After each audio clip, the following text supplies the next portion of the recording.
नमस्कार दोस्तों, कैसे हैं आप लोग। लक्ष्मीकांत की एक और वीडियो में आपका स्वागत है। इस वीडियो में हम लोग बात करेंगे article 21 of the Indian constitution, जो कि बोलता है protection of life and personal liberty, और article 21A of the Indian constitution जो राइट टू एजुकेशन देता है 6 से 14 साल तक के बच्चों के लिए। ये दो बहुत इंपॉर्टेंट आर्टिकल्स हैं और इन आर्टिकल्स के साथ सुप्रीम कोर्ट के कुछ एसोसिएटेड इंपॉर्टेंट केसेस के बारे में भी मैं आपको बताऊंगा, जैसे कि गोपालन केस जो कि 1950 के लमसम हुआ था, जैसे कि Maneka Gandhi case versus Union of India जो कि 1978 में हुआ था। ये दोनों चीजों के बारे में मैं आपको यहाँ पे बताने वाला हूँ दोस्तों। आगे बढ़ने से पहले आई होप ये किताब आपने खरीद के अपने सामने रख ली होगी। किताब अच्छी है, खरीद लीजिए और मेरे साथ बैठ के इसको पढ़िए। सबसे पहले तो देखते हैं हम लोग आर्टिकल 21 के टेक्स्ट को। Protection of life and personal liberties का टाइटल है। टेक्स्ट पढ़ लेते हैं। No person shall be deprived of his life और personal liberty except according to the procedure established by law. यहाँ पे की पॉइंट क्या है? Procedure established by law. India के संविधान में है procedure established by law, America के संविधान में है due process of law. Due process of law और प्रोसीजर एस्टैब्लिश्ड बाय लॉ में क्या फर्क है? हम लोग ड्यू प्रोसेस ऑफ लॉ को कितना मानते हैं, कितना नहीं मानते हैं, प्रोसीजर एस्टैब्लिश्ड बाय लॉ का क्या मतलब है, पास्ट में सुप्रीम कोर्ट के क्या इन्फ्लुएंसेस रहे हैं इस प्रोसीजर एस्टैब्लिश्ड बाय लॉ को लेके, ये सब मैं आज आपको बताने वाला हूं। सबसे पहले एक इंपॉर्टेंट पॉइंट देखिए, ये जो आर्टिकल 21 है ये सिटीजन्स को भी अवेलेबल है और नॉन सिटीजन्स को अवेलेबल है, तो फॉरेनर्स को भी अवेलेबल है। ठीक है, सबसे पहले आपको क्या देखना है? सबसे पहले आपको देखना है दोस्तों ए.के. गोपालन case versus state of Madras. क्या हुआ इस केस में? देखिए, ए.के. गोपालन जी एक कम्युनिस्ट लीडर थे, मद्रास जेल में डिटेन थे। इनको प्रिवेंटिव डिटेंशन एक्ट 1950 के अंदर जेल में बंद रखा था। ए.के. गोपालन जी ने बोला ये क्या बवाल चल रहा है भाई, मुझे फालतू में तुम लोगों ने जेल में डाल रखा है, मैं अपनी सिविल लिबर्टी के लिए खड़ा होता हूं, मुझे right to equality of law है। इन्होंने अपने डिटेंशन को चैलेंज किया सुप्रीम कोर्ट में। सुप्रीम कोर्ट में ए.के. गोपालन जी का केस का गया। सुप्रीम कोर्ट के जजेस ने इस केस को सुना और उन्होंने ए.के. गोपालन जी के रिक्वेस्ट को रिजेक्ट कर दिया। सुप्रीम कोर्ट ने क्या बोला? सुप्रीम कोर्ट ने बोला कि नहीं भाई, आपका जो डिटेंशन हुआ है वो डिटेंशन हुआ है according to procedure established by law. ये प्रोसीजर एस्टैब्लिश्ड बाय लॉ है, इसमें लॉ कहां आ रहा है? ये लॉ ये है आपका प्रिवेंटिव डिटेंशन एक्ट 1950। तो प्रिवेंटिव डिटेंशन एक्ट 1950 के जो प्रावधान है उन प्रावधानों के अकॉर्डिंग आपको अरेस्ट किया गया है, इसलिए आपका अरेस्ट सही है। इसके बाद दोस्तों सुप्रीम कोर्ट की आगे आने वाले कई सालों में इस डिसीजन की वजह से काफी निंदा होगी। सुप्रीम कोर्ट ने एक्चुअली में इस डिसीजन में क्या बोला? सुप्रीम कोर्ट ने इस डिसीजन में यह बोला कि आपको आर्टिकल 21 के अंदर आर्बिट्रेरी एग्जीक्यूटिव एक्शंस के साथ तो हम बताएंगे, बट हम आपको आर्बिट्रेरी लेजिस्लेटिव एक्शन से नहीं बचाएंगे। यानी एग्जीक्यूटिव कल की डेट में काउंसिल ऑफ मिनिस्टर्स या फिर कोई डिस्ट्रिक्ट मजिस्ट्रेट खड़ा होके कोई arbitrary unreasonable illogical executive action लेता है और आपके अरेस्ट को ऑर्डर कर देता है, तो उससे तो हम आपको बचा सकते हैं। लेकिन मान लीजिए पार्लियामेंट बैठ के कोई ऐसा नियम कानून बताती है, जैसे कि उसने बनाया था प्रिवेंटिव डिटेंशन एक्ट, पार्लियामेंट के बनाए हुए नियम कानून के द्वारा आपको अरेस्ट किया जा सकता है, भले ही वो नियम कानून आर्बिट्रेरी हो, इलॉजिकल हो, अनरीजनेबल हो। यानी सुप्रीम कोर्ट ने यहाँ पे ब्रॉड व्यू नहीं रखा अपना। सुप्रीम कोर्ट ने क्या बोला कि देखिए, आर्टिकल 21 बोलता है प्रोसीजर एस्टैब्लिश्ड बाय लॉ, और प्रोसीजर एस्टैब्लिश्ड बाय लॉ तो लॉ पे जाता है, और लॉ क्या है? लॉ है प्रिवेंटिव डिटेंशन एक्ट।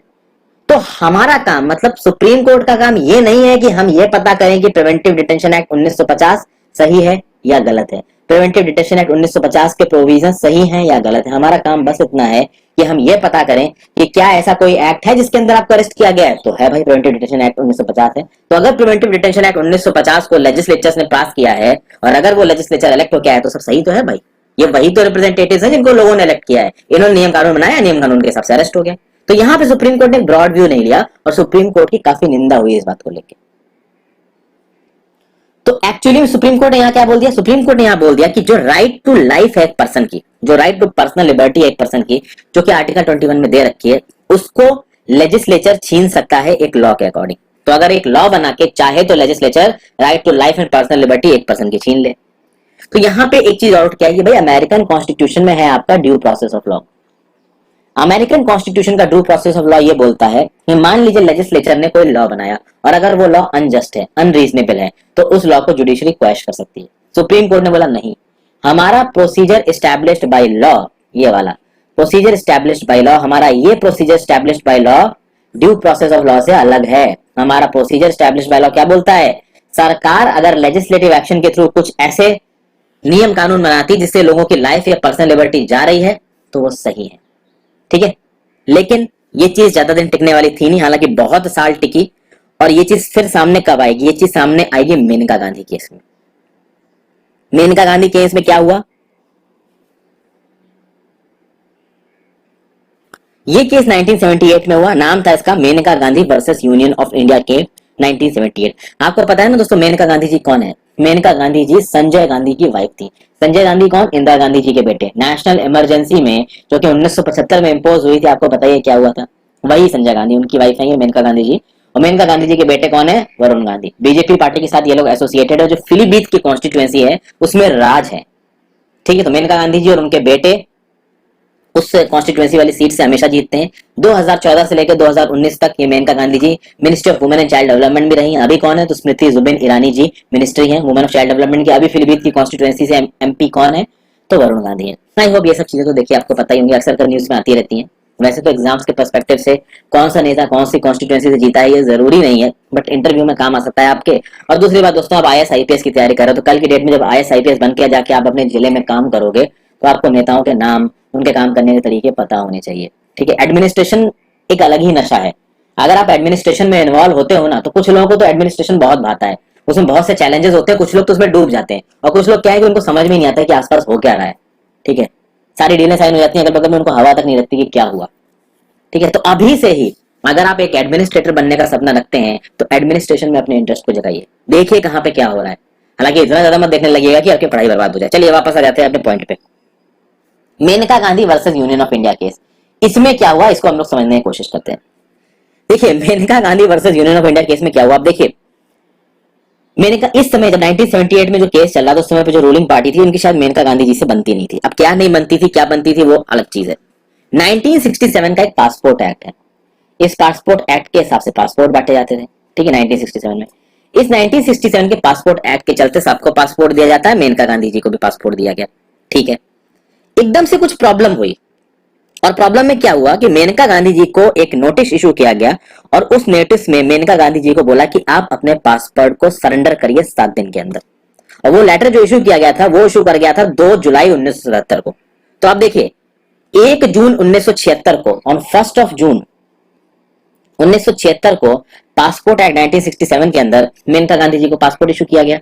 और फिर आप देखिए 2/7 यानी 2 जुलाई 1977 को मेनका गांधी जी को एक लेटर लिखा गया कि इस लेटर के मिलने के 7 दिन के अंदर आप अपना पासपोर्ट जमा कराइए, सरेंडर कराइए।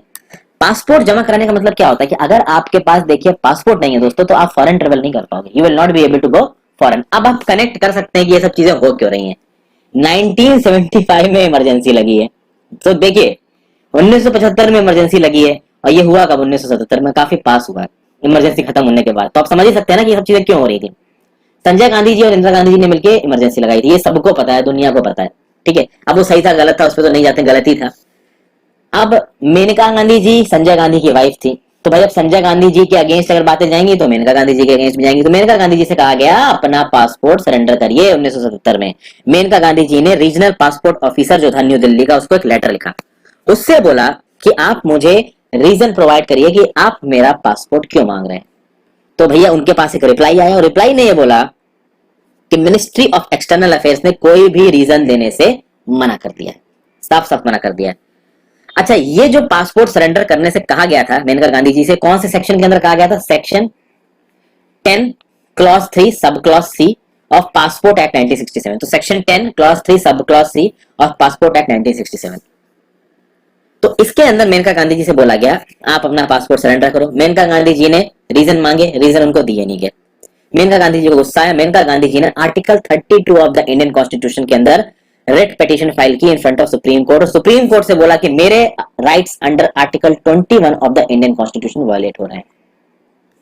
ठीक है, सुप्रीम कोर्ट के सामने हियरिंग चली। सुप्रीम कोर्ट ने न केवल आर्टिकल 21 को यहाँ पे इन्वोक किया, सुप्रीम कोर्ट आर्टिकल 19 को भी यहाँ पे लेके आया, सुप्रीम कोर्ट आर्टिकल 14 को भी यहाँ पे लेके आया। ठीक है, आर्टिकल 14 भी मैं आपको पढ़ा चुका हूँ, आर्टिकल 19 भी मैं आपको पढ़ा चुका हूँ। आर्टिकल 19 में क्या है? Right to freedom of speech and expression. Article 14 में क्या है? Equality before law and equal protection of loss.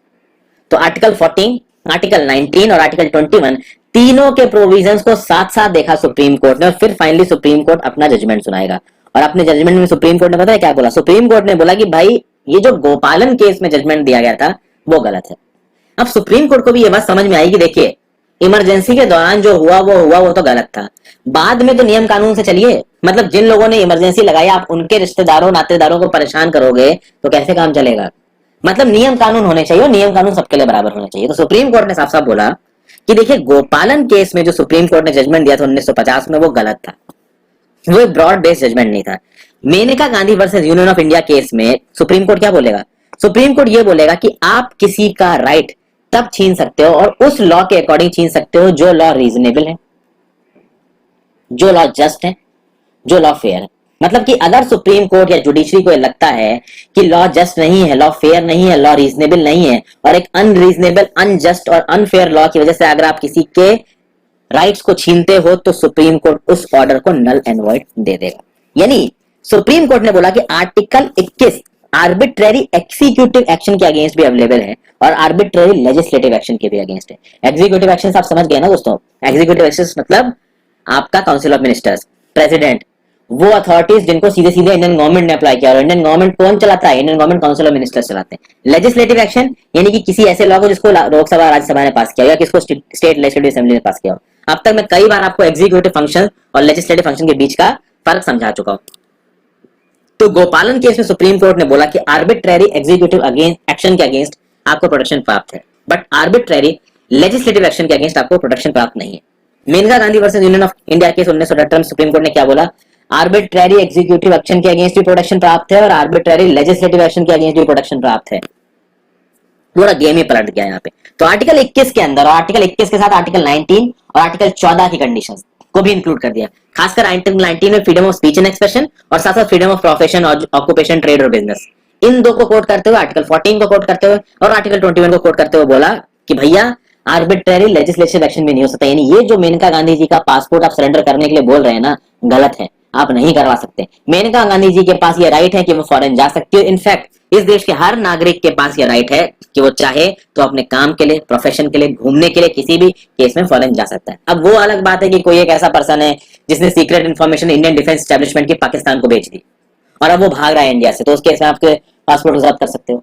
कोई एक पर्सन है, मान लीजिए कोई एक औरत है, उसने अपने पति को मरवा दिया, मर्डर करवा दिया, अब बचने के लिए फॉरेन भागना चाहती है, तो उसके पासपोर्ट को आप सरेंडर करवा सकते हो। तो ऐसे केसेस में आप पासपोर्ट को सरेंडर कर सकते हो, बट अपने मन के हिसाब से बिना रीजन दिए अनजस्ट तरीके से आप पासपोर्ट को सरेंडर नहीं करवा सकते। यानी ऐसी कोई भी चीज नहीं कर सकते जो अनजस्ट है, अनफेयर है, अनरीजनेबल है, ये बोला सुप्रीम कोर्ट ने। तो अब आर्टिकल 21 के अंदर right to life and personal liberty, अब जो पर्सनल लिबर्टी की डेफिनेशन निकल के आ रही है वो डेफिनेशन बहुत बड़ी है।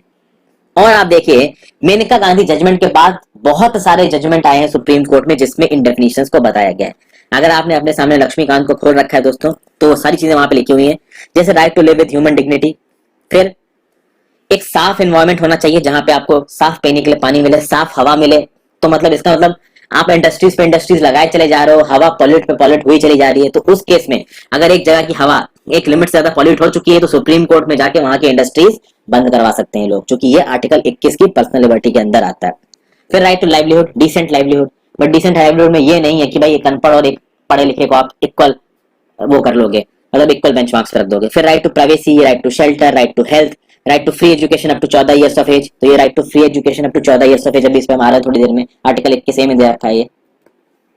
फिर भाई right to free legal aid, right against solitary confinement, right to speedy trial, right against handcuffing, right against inhuman treatment, right against delayed execution, right to travel abroad. ऐसे बहुत से राइट्स दोस्तों यहाँ पे लिख रखे हैं, आप उन राइट्स को पढ़ लीजिए। ये राइट्स कहां से आए, आप बोलोगे कि ये राइट्स यहाँ पे लिख दिए गए हैं, आए कहां से? ये अलग अलग सुप्रीम कोर्ट के जजमेंट के बाद आए। यानी 1978 में आर्टिकल 21 का जो भी व्यू पॉइंट लिया, जो भी इंटरप्रिटेशन लिया सुप्रीम कोर्ट में, उस इंटरप्रिटेशन के बाद से सुप्रीम कोर्ट ने उस इंटरप्रिटेशन को मानते हुए बहुत सारे राइट्स को आर्टिकल 21 की कैटेगरी के अंदर लेके आए हैं। और जिन जिन राइट्स को आर्टिकल 21 की कैटेगरी के अंदर लेके आए हैं वो यहाँ पे लिखे हुए हैं। टोटल 30 नहीं सर 35 दे रखे हैं आपके लक्ष्मीकांत की किताब में, वो राइट्स आप पढ़िए। अब यहाँ पे दोस्तों एक और इंपॉर्टेंट चीज निकल के आती है, ये जो 1978 का जजमेंट आया था, ये जजमेंट बहुत इंपॉर्टेंट है। ये जजमेंट इंपॉर्टेंट क्यों है?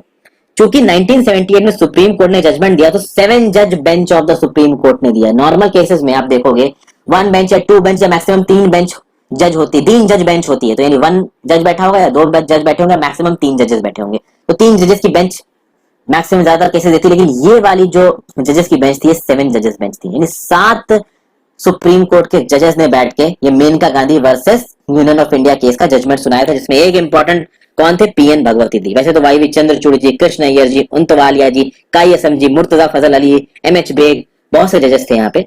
इसमें से पीएन भगवती जी बहुत फेमस है। बताइए पीएन भगवती जो सुप्रीम कोर्ट के जज रह चुके हैं, उन्होंने ऐसा कौन सा स्पेशल कंट्रीब्यूशन दिया है जिसको आज की डेट में काफी इस्तेमाल किया जाता है? ये मेरे तरफ से आपको एक सवाल है। चलिए आगे चलते हैं। हमने आर्टिकल 21 समझा, अब आते हैं आर्टिकल 21A पे। तो आर्टिकल 21 के अंदर ही है ये। आर्टिकल 21 क्या कहता है? ये डिक्लेयर करता है that state shall provide free and compulsory education to all children of the age of 6 to 14 years in such manner as the state में डिटरमिन।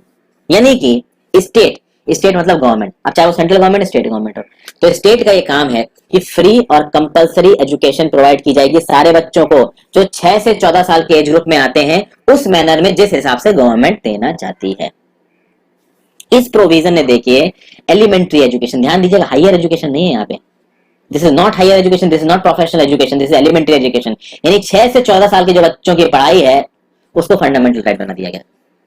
और इस आर्टिकल 21A को हमारे संविधान में जोड़ा गया 2002 में bye 86 constitutional amendment act.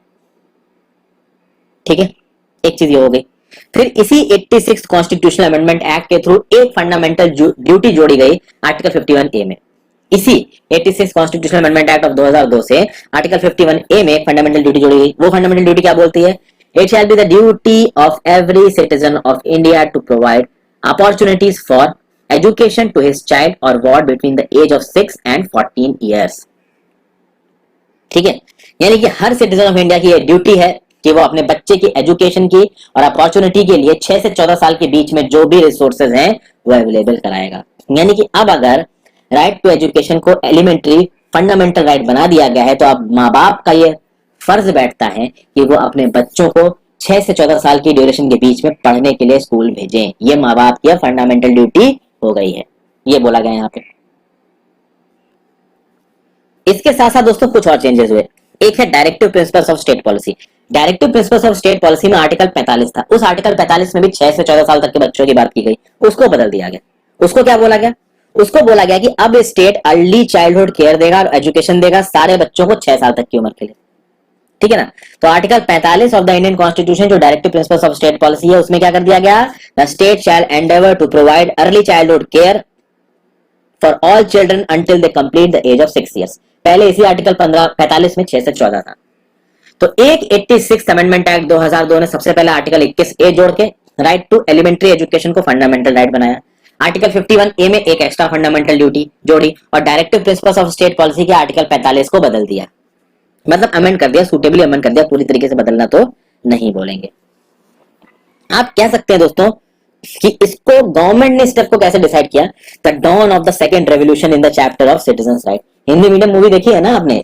Hindi medium, ये इरफान खान की मूवी है, कोई शायद पाकिस्तानी एक्टर्स उसके साथ। क्या जबरदस्त मूवी है, आप देखिए उसमें क्या दिखाया गया है कि एक अमीर कपल अपने बच्चे का एडमिशन कराने के लिए इस गरीब कोटा में, ये जो 86 अमेंडमेंट 2002 है ना, इसमें हर स्कूल में बच्चों के लिए कुछ सीटें फिक्स हो गई हैं, तो उस गरीब कोटे वाली सीटों में अमीर माँ बाप गरीब बन के अपने बच्चों का एडमिशन करा रहे हैं। और ये चीजें सच में आज की सोसाइटी में हो रही हैं। बहुत अच्छी चीज दिखाई गई थी उस मूवी में। चलिए आगे चलते हैं। अच्छा, आर्टिकल 21A को यहाँ पे देखिए लेके आया गया। कब लेके आया गया? 2002 में लेके आया गया 86 कॉन्स्टिट्यूशनल अमेंडमेंट एक्ट। क्या 2002 से इससे पहले कभी बातचीत हुई थी इसके बारे में? बिल्कुल हुई थी।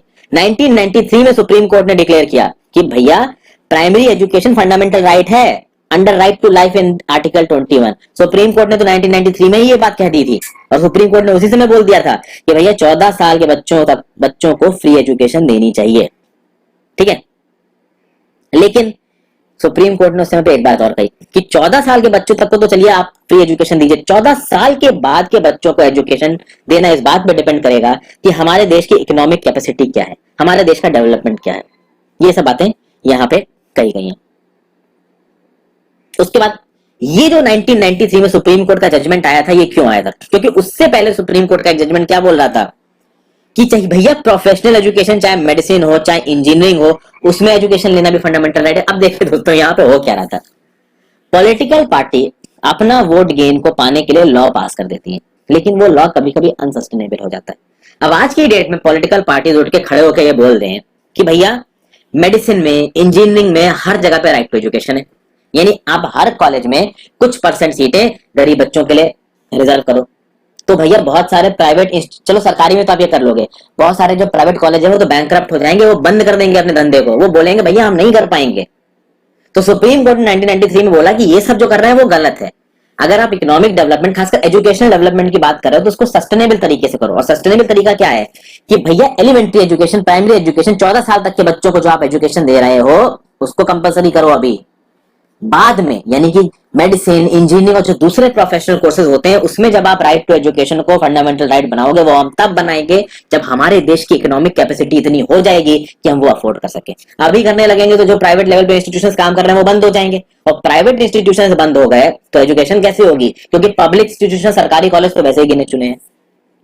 समझ गए दोस्तों, ये सब बातें यहाँ पे बोली गई हैं।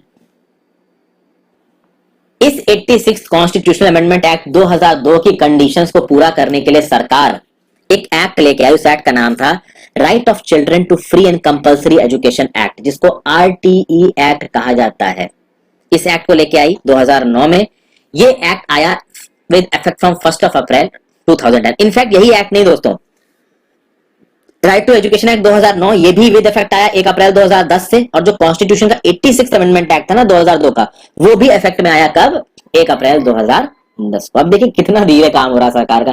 कब पास हुआ था आपका वो 86 कॉन्स्टिट्यूशन अमेंडमेंट एक्ट 2002, कब फाइनली ये फोर्स में आया। इतनी धीरे चीजें होती है ना यहाँ पे कि क्या बोला जाए। और इसी का आप इफेक्ट दे सकते हैं 1989 में, चाइना इंडिया एक लेवल पे थे और आज 2020 में देख लीजिए चाइना 5 गुना या 4 गुना बड़ा हो चुका है इंडिया से। चलिए वो एक अलग बात है। तो इस RTE एक्ट 2009 ने क्या किया कि भाई सोशल इक्विटी की बात की गई, सोशल जस्टिस की बात की गई, डेमोक्रेसी की बात की गई, जस्ट एंड ह्यूमन सोसाइटी की बात बनाने की। जैसे 14 साल तक के बच्चों को आप पढ़ा दोगे तो 14 साल तक उनके पास एक लिमिटेड कैपेबिलिटी आ जाएगी, और उस कैपेबिलिटी के बेसिस पे वो अपने आप को आगे बढ़ा सकते हैं। छोटे में तो बच्चे में दिमाग ही नहीं होता ना। अगर 14 साल तक भी आप उसको पढ़ा देते हो, उसके अंदर थोड़ी कैपेबिलिटी आ जाएगी, तो फिर जो कैपेबल लॉट होगा उसमें वो अपनी जगह आगे बना ही लेगा। लेकिन अगर आप उनको छोटे से ही मार्जिनाइज कर दोगे, छोटे से ही पढ़ने की अपॉर्चुनिटी नहीं दोगे, तो वो कहीं के भी नहीं रहेंगे। तो ये था दोस्तों आर्टिकल 21 और आर्टिकल 21A। आई होप आपको पसंद आया होगा। Thank you for watching. जो भी आपके व्यू पॉइंट्स है, सजेशन है, आप नीचे कमेंट बॉक्स में छोड़ सकते हैं। मैं जल्दी से जल्दी वीडियो को बनाने की कोशिश कर रहा हूँ। Thank you for watching friends. ध्यान रखिए अपना, पढ़ते रहिए, कोरोना से बचे, and have a great day.